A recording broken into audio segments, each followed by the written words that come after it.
Morning students, कैसे हैं आप लोग? Fine. Okay. Now today's chapter is chapter 5 political science, popular struggle and movement. Popular struggle और movement को समझाने के लिए थोड़ी सी हम एक स्टोरी सुनते हैं, नेपाल की स्टोरी. नेपाल चलते हैं. नेपाल में क्या हुआ था? नेपाल में 1990 में नेपाल जो है वो एक डेमोक्रेटिक कंट्री बन गया था. डेमोक्रेसी उसके पास शुरू हो गई थी. अब क्या हुआ? नेपाल जो था, नेपाल एक एब्सोल्यूट मोनार्की से कॉन्स्टिट्यूशनल मोनार्की बन गया था. एब्सोल्यूट मोनार्की और कॉन्स्टिट्यूशनल मोनार्की का मतलब मैं थोड़ा समझाना चाहूंगी.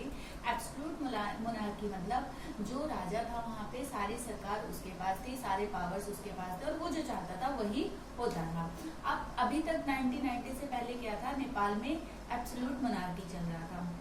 लेकिन 1990 के बाद जब डेमोक्रेसी वहाँ पे बन गई, उसके बाद क्या हुआ? नेपाल में एब्सोल्यूट मोनार्की जो था वो कॉन्स्टिट्यूशन मोनार्की में कन्वर्ट हो गया. यानी कि अब जो पावर्स थी वो पूरी पावर्स कॉन्स्टिट्यूशन के पास आ गई. राजा तो है अभी भी, लेकिन राजा के पास उतनी पावर्स नहीं है. वो पावर्स जो है वो पूरी पार्लियामेंट के पास आ चुकी है. तो 1990 के बाद जो नेपाल था वो एब्सोल्यूट मोनार्की से हटके कॉन्स्टिट्यूशन मोनार्की बन गया था. इसके बाद क्या हुआ? किंग जो था वो हेड था. किंग उसका देश का हेड था और सारी पावर्स जो थी, जो रियल पावर्स थी, जो रियल पावर की एक्सरसाइज थी, जो रियल अधिकार थे, वो सारे जो इलेक्टेड रिप्रेजेंटेटिव थे, जो उनको वोट के द्वारा चुना जाता था, उनके पास सारी पावर्स थी और वही देश को चलाते थे. अब क्या हुआ? देखो, अब एक नया मोड़ आया. अभी तक डेमोक्रेसी वहां पे थी, बहुत अच्छे से चल रहा था, पार्लियामेंट बन गई थी. लेकिन क्या हुआ था? वहाँ पे नई नई डेमोक्रेसी बनी थी. तो नई नई डेमोक्रेसी बनने के साथ वहाँ पे क्या हुआ? वहाँ पे विद्रोह शुरू हो गया. विद्रोह शुरू होने में क्या किया गया? जो वहाँ का किंग था, जो राजा था, वहाँ का वीरेंद्र था, उसको और उसकी पूरी फैमिली को मार दिया गया. एक रहस्य में दुर्घटना हुई जिसमें उनकी मौत हो गई, मर गए. अब जब वो मर गए, मरने के बाद नेपाल में एक नया किंग आया, किंग ज्ञानेंद्र. वीरेंद्र किंग जो था वो मर चुका है और उसकी जगह एक नया ज्ञानेंद्र किंग आ गया. अब ज्ञानेंद्र किंग जो था वो डेमोक्रेटिक के खिलाफ था. उसको डेमोक्रेसी पसंद नहीं थी. वो डेमोक्रेसी के रूल्स को पसंद नहीं करता था. उसने क्या किया? उसने जितने भी प्राइम मिनिस्टर थे, जितने भी मिनिस्टर्स थे, सबको खत्म कर दिया और जो पार्लियामेंट थी उसको भी खत्म कर दिया किंग ज्ञानेंद्र ने. अब क्या हुआ? अब ये काम तो चलता रहा. उसने अपने आप को राजा घोषित कर दिया. 2005 में अपने आप को राजा घोषित कर दिया कि मैं राजा हूँ. अब क्या हुआ? वहां पे 2006 में फिर से मूवमेंट शुरू हो गया. लोगों ने रिवॉल्ट कर दिया, आंदोलन कर दिया. इसमें क्या हुआ? जितनी भी पॉलिटिकल पार्टीज थी वहां पे, उन जो कि पार्लियामेंट के लीडर्स थे, उन लोगों ने मिलकर के एक पार्टी बनाई, 7 पार्टी अलायंस. एक अलायंस बनाई जिसका नाम था SPA, 7 पार्टी अलायंस. इस अलायंस ने क्या किया? 4 दिन की हड़ताल की काठमांडू में, जो कि नेपाल की राजधानी थी. वहां पे 4 दिन की हड़ताल की और इनकी डिमांड थी कि दोबारा से डेमोक्रेसी को बनाया जाए, दोबारा से नया कॉन्स्टिट्यूशन बने और दोबारा से सारी पार्टीज को अपने अपने अधिकार दिए जाएं जो पहले से डेमोक्रेसी में थे. 24 अब जो वो था, किंग था, वो इसको नहीं मानना चाह रहा था. लेकिन इस रिवॉल्ट में बहुत से लोग शामिल हो गए. वहाँ के मिडिल क्लास लोग, लोअर क्लास लोग, बहुत से लोग शामिल हो गए थे. उन्होंने मिल करके रिवॉल्ट किया था, जिसके कारण 2006 में जो वहाँ का राजा था ज्ञानेंद्र, उसको मजबूरी में जबरदस्ती उसको लोगों का ये फैसला मानना पड़ा. और उसके बाद 2006 में वहां पे दोबारा से डेमोक्रेसी स्थापित हुई और गिरिजा प्रसाद कोइराला जो थे वो वहां के नए प्राइम मिनिस्टर बनाए गए. अब ये तो थी स्टोरी नेपाल की. अब हम चलते हैं बोलिविया. बोलिविया जो है वो एक पुअर कंट्री है लैटिन अमेरिका की. लैटिन अमेरिका की एक पुअर कंट्री है, गरीब कंट्री है. वहाँ की मैक्सिमम जो आबादी है वो गरीब है. वहां पे क्या हुआ था? वहां की क्या प्रॉब्लम थी कि वहां की जो म्यूनिसिपैलिटी थी, वहां की सरकार ने म्यूनिसिपैलिटी से जो पानी की सप्लाई थी, जो म्यूनिसिपैलिटी पानी की सप्लाई, वाटर की सप्लाई आम लोगों को करती थी, वो अधिकार वो उससे काम लेकर के, पानी की सप्लाई का काम लेकर के उसने एक MNC को दे दिया. अब उसने ऐसा काम क्यों किया? उसने ये काम किया था वर्ल्ड बैंक के दबाव में आके। जो वो था वर्ल्ड बैंक था, उसने जबरदस्ती उसकी गवर्नमेंट से, बोलिविया की गवर्नमेंट से ये काम करवाया था। अब उसने वाटर सप्लाई का काम जो था किसको दे दिया? एमएनसीज को दे दिया। एमएनसीज ने क्या किया कि जो पानी के रेट थे वो करीब 4 गुना बढ़ा दिए। 4 गुना मतलब कहाँ तो बिल 1000 आता था और कहाँ अब बिल आने लगा 4000 रुपए, 4000, 5000 आने लगा।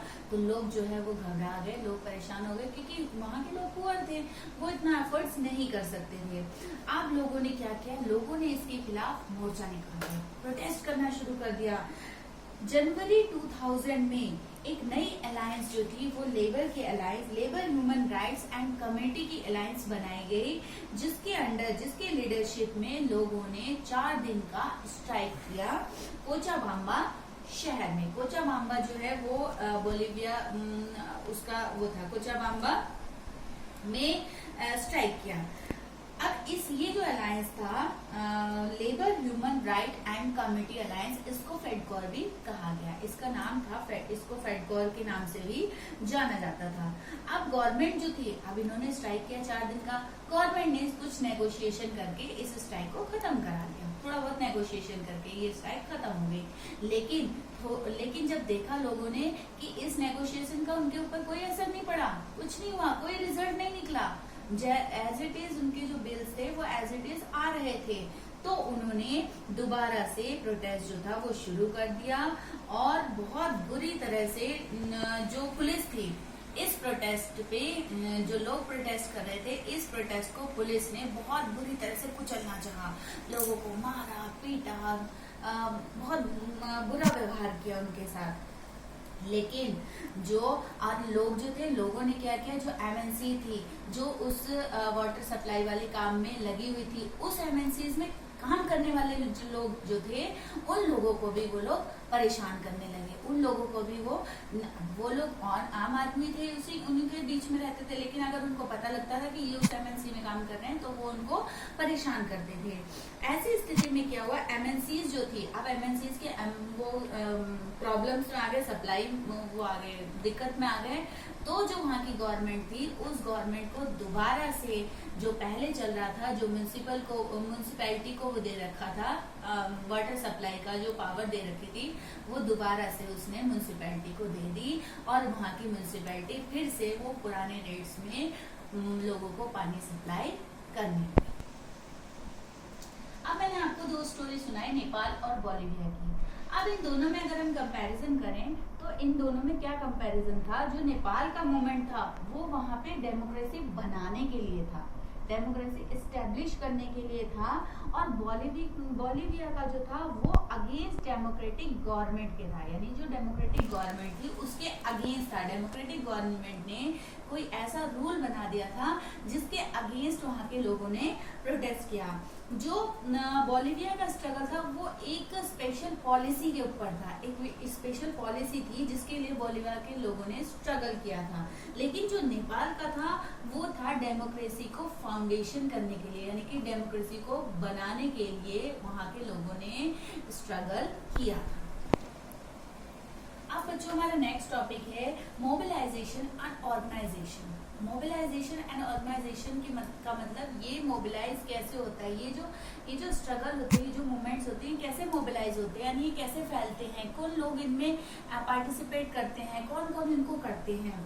तो सबसे पहले हम चलते हैं नेपाल में क्या हुआ था कि जो स्ट्राइक थी वो किसने कराई थी? वो एसपीए ने कराई थी, 7 पार्टी अलायंस ने कराई थी ये स्ट्राइक। दूसरा था जो नेपालीज कम्युनिस्ट पार्टी थी, जो वहाँ की माओवादी पार्टी थी, उसने भी इसमें पार्टिसिपेट किया था। यानी कि वहाँ की जो अलायंस थी उसके अलावा जो वहाँ की पॉलिटिकल पार्टी थी उसने भी इसमें पार्टिसिपेट किया था। इसके अलावा जो लेबर यूनियन ऑर्गेनाइजेशन थी, जैसे कि वहाँ के लॉयर्स, वहाँ के टीचर्स, वहाँ के डॉक्टर्स, वहाँ के कॉमन मैन, इन सब ने इस प्रोटेस्ट में पार्टिसिपेट किया था। ह्यूमन राइट ग्रुप्स था, वहाँ का स्टूडेंट्स थे, उन सब ने इसको सपोर्ट किया था। किसको? जो यहाँ पे प्रोटेस्ट किया गया था नेपाल में डेमोक्रेसी फाउंडेशन के लिए। अब हम चलते हैं बोलिविया। बोलिविया में कैसे हुआ था? बोलिविया में जो फेडकोर था, बोलिविया का जो स्ट्रगल हुआ था, जो मूवमेंट हुआ था, वो हुआ था वहां की जो पार्टी थी फेडकोर, उसने कराया था। अब उसमें क्या थे, उस फेडकोर में वहां के लोकल प्रोफेशनल्स जो थे वो भी उसमें ऐड थे। लोकल प्रोफेशनल मतलब कि जैसे फार्मर्स थे, फैक्ट्री के लोग थे, फैक्ट्री के मालिक थे, इन सब ने, इवन जो वहाँ के पुअर लोग थे, जो गरीब लोग थे, जो स्ट्रीट पे रहते थे, उन लोगों ने भी वाटर सप्लाई के खिलाफ प्रोटेस्ट में पार्टिसिपेट किया था। इसके अलावा जो वहाँ की सोशल पार्टी थी, सोशलिस्ट पार्टी थी, उस पार्टी का भी वहाँ पे उसमें सपोर्ट था, किसमें? वाटर सप्लाई के विरुद्ध प्रोटेस्ट करने में। इसके अलावा मिडिल क्लास के लोग, जो कोचाबाम्बा की यूनिवर्सिटी में पढ़ने वाले जो लोग थे, स्टूडेंट्स थे, उन सब ने इस प्रोटेस्ट में पार्टिसिपेट किया था। अब ये जो स्ट्रगल्स होते हैं, अब हम देखते हैं कि ये स्ट्रगल जो है, ये जो स्ट्रगल है, ये मूवमेंट है, इनके पीछे कौन सी ऑर्गेनाइजेशन होती है, इनके पीछे किन ऑर्गेनाइजेशंस का काम होता है? इनके पीछे जो दो तरह की ऑर्गेनाइजेशन होती है। सबसे पहले होती है कि वो ऑर्गेनाइजेशन, वो लोग, वो पार्टीज जो कि डायरेक्ट जाकर के पॉलिटिक्स को इन्फ्लुएंस करती है, डायरेक्ट जाके डिसीजन लेती है।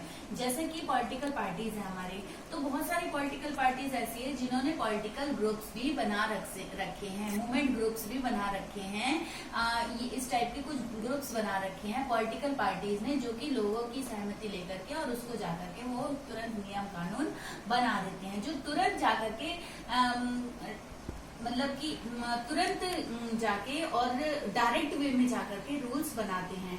दूसरे तरह के लोग होते हैं जो कि प्रेशर डालते हैं, जैसे कि pressure group, interest group, indirect way में ये गवर्नमेंट पे दबाव डालते हैं। इनडायरेक्ट वे में ये गवर्नमेंट को इन्फ्लुएंस करते हैं किसी भी चीज को मानने के लिए, किसी भी विचारधारा को मानने के लिए। ये जो है वो इनडायरेक्ट, एक हो गया डायरेक्ट और एक हो गया इनडायरेक्ट। डायरेक्ट मीन्स जो पॉलिटिकल लीडर्स हैं वो डायरेक्ट वे में इन्फ्लुएंस होते हैं, और दूसरा कुछ ऐसे ग्रुप्स होते हैं जो कि उनको इन्फ्लुएंस कराते हैं। ऐसे कुछ ग्रुप्स होते हैं, प्रेशर ग्रुप्स और इंटरेस्ट ग्रुप्स। प्रेशर ग्रुप्स और इंटरेस्ट ग्रुप, अब मैं थोड़ा सा इसके बारे में बताऊंगी। जो प्रेशर ग्रुप्स होते हैं और इंटरेस्ट ग्रुप्स होते हैं, ये दो तरह के होते हैं, सेक्शनल इंटरेस्ट ग्रुप और public interest group. Sectional interest group जो होते हैं वो ऐसे लोग होते हैं, ऐसे ग्रुप्स होते हैं जो एक पर्टिकुलर सेक्शन को रिप्रेजेंट करते हैं। जैसे कि डॉक्टर्स हैं, तो डॉक्टर्स की पूरी टीम को जो रिप्रेजेंट करता है उसको कहते हैं सेक्शनल इंटरेस्ट ग्रुप। यानी कि उन्होंने डॉक्टर्स की डिमांड जो है वो रखी कि डॉक्टर्स की डिमांड क्या है, उनके हॉस्पिटल में किस चीज की कमी है, उनको क्या वेजेस दिए जाए, उनको उनको कितनी छुट्टी दी जाए, ये सब चीजें जो है, ये चीजें सारी आती है सेक्शनल इंटरेस्ट ग्रुप में। जैसे टीचर्स हो गए, टीचर्स जो है, टीचर्स की एक अपनी एसोसिएशन होती है, तो एक पर्टिकुलर सेक्शन को जब इंट्रोड्यूस किया जाता है उसकी डिमांड्स मांगी जाती है। ये जो सेक्शनल इंटरेस्ट ग्रुप होता है, ये अपने ही लोगों के बारे में सोचते हैं, अपने ही लोगों के बारे में इनको अपने ही लोगों की डिमांड्स को ये पूरा करने की कोशिश करते हैं। दूसरा होता है public interest group. Public interest group ऐसे इंटरेस्ट ग्रुप होते हैं जो कि पब्लिकली, यानी कि सब लोगों के लिए सोचते हैं। जैसे कि ग्लोबल वार्मिंग के आप देखते हो, कभी कभी आपके पास कोई ऐसा आदमी आता है जो कहता है कि आप ये काम मत करो, इससे ग्लोबल वार्मिंग हो जाएगी, या ऐसा नहीं करो, या ऐसा काम करो, इससे आपका ग्लोब जो है वो मतलब ग्लोबल वार्मिंग नहीं होगी। तो इस तरीके के लोग जो होते हैं, जो आम जनता के लिए, पूरे सारे पब्लिक्स के लिए काम करते हैं, उनको कहते हैं पब्लिक इंटरेस्ट ग्रुप्स, जो कि पूरे पब्लिक के लिए, जैसे वुमेन्स के लिए। अब मान लो बच्चों कि कहीं पे वुमेन के लिए आवाज उठी, किसी जैसे वुमेन की जो डिस्क्रिमिनेशन हो रहा है, वुमेन्स पे जो अत्याचार हो रहे हैं, उन वुमेन के लिए कहीं पे आवाज उठी, तो क्या उसी क्षेत्र के वुमेन के लिए आवाज उठी? नहीं। अगर कानून बना तो जो इंडिया में जितनी भी वुमेन रहती हैं उन सब के लिए वो कानून बनाया जाएगा। तो इस टाइप के ग्रुप्स जो होते हैं इनको कहते हैं पब्लिक इंटरेस्ट ग्रुप्स। अब जो मूवमेंट्स होते हैं, ध्यान से सुना बच्चों, जो मूवमेंट्स होते हैं, जो अभी आपने पीछे पढ़ा मूवमेंट्स और स्ट्रगल, ये मूवमेंट स्ट्रगल जो है वो दो तरीके के होते हैं। पहले होते हैं specific specific issue based struggle, यानी कि कोई एक पर्टिकुलर इशू होता है, कोई एक पर्टिकुलर इशू होता है जिसके तहत ये मूवमेंट किए जाते हैं, जिसके लिए, जैसे कि नेपाल में था डेमोक्रेसी के लिए ये स्ट्रगल किया गया। दूसरा बोलिविया में था, बोलिविया में किस लिए स्ट्रगल किया गया, जो वाटर की सप्लाई थी, वाटर के प्राइसेस थे वो हाइक हो गए थे, जिसके कारण, जिसके वजह से वहां पे जो था वहां पे स्ट्राइक स्ट्रगल किया गया। दूसरा होता है जर्नल इशू। जर्नल इशू मतलब आम इशू, आम इशू यानी कि जैसे कि वुमेन का देख लो, वुमेन एक ऐसा मैटर है, वुमेन डिस्क्रिमिनेशन ऐसा मैटर है, एक जनरल इशू है। हर जगह हर आदमी, हर एरिया का आदमी जो है वो चाहता है कि वुमेन का रिजर्वेशन हो, वुमेन को अच्छी पोजीशन दे, वुमेन का डिस्क्रिमिनेशन ना हो और वुमेन के साथ अच्छा व्यवहार किया जाए। तो ये एक जनरल इशू हो गया, एक आम इशू हो गया। एनवायरमेंट से रिलेटेड कोई मैटर है, जैसे कि हम अपने एनवायरमेंट को कैसे पॉल्यूशन फ्री रखें, हम क्या क्या ऐसे काम करें जिससे हमारा एनवायरमेंट अच्छा रहे। तो ऐसी चीजें जो है ये आती हैं जनरल इश्यूज में। अब हम देखते हैं हाउ डू दे फंक्शंस। ये जो स्ट्रगल, ये जो मूवमेंट ग्रुप है, ये पब्लिक प्रेशर ग्रुप है, इंटरेस्ट ग्रुप है, ये लोग कैसे काम करते हैं, how do they work, how do they functions, ये कैसे कैसे काम करते हैं। सबसे पहला पॉइंट है they try to gain public support and sympathy for their goal. सबसे पहले ये लोगों का सपोर्ट गेन करते हैं, लोगों की सिंपैथी गेन करते हैं, लोगों को अपने पक्ष में डालते हैं और अपनी बात को लोगों के पास इस वे में पहुंचाते हैं ताकि लोग जो है वो इनको सपोर्ट करें। दूसरा है ये ऑर्गेनाइज करते हैं प्रोटेस्ट एक्टिविटीज लाइक स्ट्राइक और डिस्प्यूटेड गवर्नमेंट वर्क। गवर्नमेंट के जो काम है उनको तोड़ना, उनको खराब करना, उनको खत्म करना और गवर्नमेंट की बिल्डिंग्स, गवर्नमेंट की चीजों के खिलाफ काम करना। और दूसरा स्ट्राइक कराना, वो इनका काम होता है, मेन काम होता है। बिजनेस ग्रुप्स जो होते हैं वो ऐसे प्रोफेशनल्स होते हैं, बिजनेस ग्रुप में ऐसे प्रोफेशनल्स दलाल होते हैं जो कि क्या करते हैं, गवर्नमेंट को इन्फ्लुएंस करते हैं। बिजनेस ग्रुप्स में मतलब देखो, अब जैसे गवर्नमेंट है, गवर्नमेंट को कोई काम करना है तो वो कोई काम कराना है, सड़क बनवानी है। अब सड़क बनवाने के लिए वो क्या करती है, वो किसी बिजनेस पर्सन को ठेका दे देती है। अब वो बिजनेस पर्सन को उसने ठेका दे दिया तो क्या हुआ, बिजनेस पर्सन वो ये नहीं देखेगी कि बिजनेस पर्सन जो है वो सही काम कर रहा है कि नहीं। ठीक है, वो इंटरेस्ट ग्रुप में वो क्या करेगा, वो लोगों का उसने वो ले लिया, लोगों का सपोर्ट ले लिया और उसने गवर्नमेंट से मिल करके अपना काम, ये दलाल जो होते हैं वो अपना काम करते हैं। ज्यादातर जो मूवमेंट ग्रुप्स होते हैं, ज्यादातर जो मूवमेंट ग्रुप होते हैं ये पॉलिटिकल आइडियोलॉजी पे डिपेंड करते हैं, पॉलिटिकल आइडियोलॉजी के अकॉर्डिंग ही चलते हैं और मेजर इश्यूज को जो है वो अपने पॉलिसी बनाते हैं। जैसे कि देखो, जो ग्रुप्स हैं वो कैसे चलते हैं, जो पॉलिटिक्स उनको कहती है, जो पॉलिटिकल लीडर्स उनको कहते हैं, जो पॉलिटिक्स में रहने वाले लोग उनको कहते हैं, ये उसी आइडियोलॉजी पे चलती है जिस पे हमारे लीडर्स चलते हैं। तो क्या होता है, ऐसे अगर ऐसा ये काम करेंगे तो ये क्या इन्फ्लुएंस करेंगे पॉलिटिकल पार्टीज को। कभी कभी क्या होता है, प्रेशर ग्रुप्स जो होते हैं वो पॉलिटिकल पार्टीज के आर्म बन जाते हैं। आर्म मतलब पॉलिटिकल पार्टीज की तरह काम करते हैं, तो पॉलिटिकल पार्टीज जैसे ही बन जाते हैं। जैसे कि देखो, कितनी पॉलिटिकल पार्टीज हमारे देश में ऐसी हैं जिनके अपने अपने पब्लिक इंटरेस्ट ग्रुप भी हैं। जैसे कि वो है, जैसे कि आपने कॉलेजों में देखा होगा, कॉलेजों में छात्र संघ होता है। छात्र संघ क्या होता है, एक प्रेशर ग्रुप है जो कि सरकार पे प्रेशर डालती है। लेकिन ये क्या होते हैं, ये जितनी भी पॉलिटिकल पार्टीज है उनके ही प्रेशर ग्रुप्स होते हैं, उनकी ही पार्टीज होती है। जो पॉलिटिकल पार्टीज होती है वही ये प्रेशर ग्रुप्स बनाती है और ये जो है ये लोगों का सपोर्ट लेकर के गवर्नमेंट पे प्रेशर डालती है। कभी कभी क्या होता है, पॉलिटिकल पार्टी जो है वो आउट ऑफ मतलब ग्रो तो करती है लेकिन वो आउट ऑफ मूवमेंट हो जाता है। मतलब कि जो मूवमेंट है, जो वो मूवमेंट कर रही है, जो स्ट्रगल कर रही है, उस स्ट्रगल के आउट हो जाता है, मतलब उससे भी बाहर चला जाता है। वो ये फिर नहीं देखता है अब उसका काम क्या होना चाहिए कि किस चीज के लिए वो स्ट्रगल कर रहा है, उस स्ट्रगल को एक लिमिट में रह करके करे, लेकिन वो लिमिट से कभी कभी बाहर हो जाते हैं। अब ये जो pressure group, interest group, public section group, ये सब जो काम करते हैं, इनके काम क्या ठीक होते हैं? क्या ये जो कर रहे हैं वो सही है, गुड है या बैड है? चलो इस पे कुछ चर्चा करते हैं। सबसे पहले देखते हैं इनके काम जो है वो बैड कैसे हैं, यानी वो कौन से पॉइंट्स हैं जो इनके फेवर में नहीं है। फर्स्ट है, इंटरेस्ट ग्रुप जो है वो एक पर्टिकुलर सोसाइटी को रिप्रेजेंट करता है, वो सबके लिए नहीं होता है। इंटरेस्ट ग्रुप एक पर्टिकुलर एरिया है, उसी को कवर करता है, सबके लिए नहीं होगा। दूसरा है, ये ग्रुप जो है ये किसी भी के प्रति भी अकाउंटेबल नहीं है, इनसे हम कोई क्वेश्चंस नहीं पूछ सकते। आज जैसे हमने सरकार बना दी, सरकार ने हमारे लिए क्या काम किया, सरकार हमारे प्रति अकाउंटेबल है, वो हम उससे कुछ भी पूछ सकते हैं, वो हमें जवाब देने के लिए बाध्य है। बट जो ये ग्रुप्स हैं, जो ये प्रेशर ग्रुप्स हैं, ये किसी के प्रति अकाउंटेबल नहीं होते। नेक्स्ट है, ये क्या करते हैं, कभी कभी स्मॉल पब्लिक सपोर्ट पाने के लिए बहुत ज्यादा पैसा खर्च करते हैं।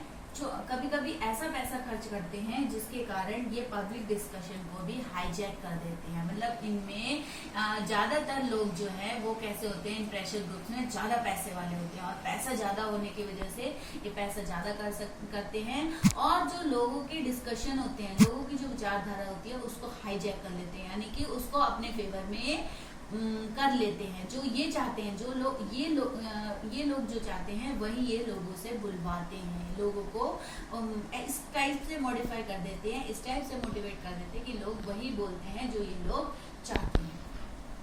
ये तो कुछ ऐसे पॉइंट्स हैं बच्चों जो कि इन प्रेशर ग्रुप्स को बुरा बनाते हैं, इनके फेवर में नहीं थे। कुछ ऐसे भी पॉइंट्स हैं जो कि इसको अच्छा भी बोलते हैं, गुड भी बोलते हैं।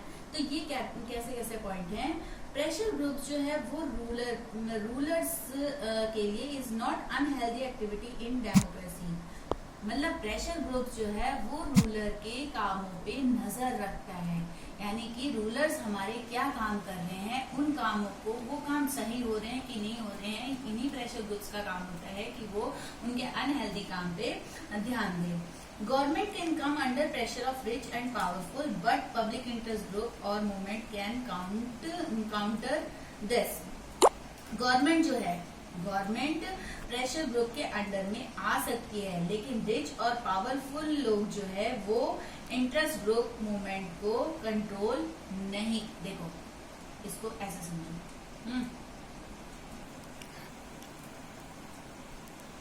कभी कभी इस पॉइंट को ऐसे समझो कि कभी कभी क्या होता है कि गवर्नमेंट जो है वो रिच और पावरफुल लोगों के हाथ में आ जाती है। कैसे? देखो इसका मैं बहुत अच्छा एग्जांपल दूंगी।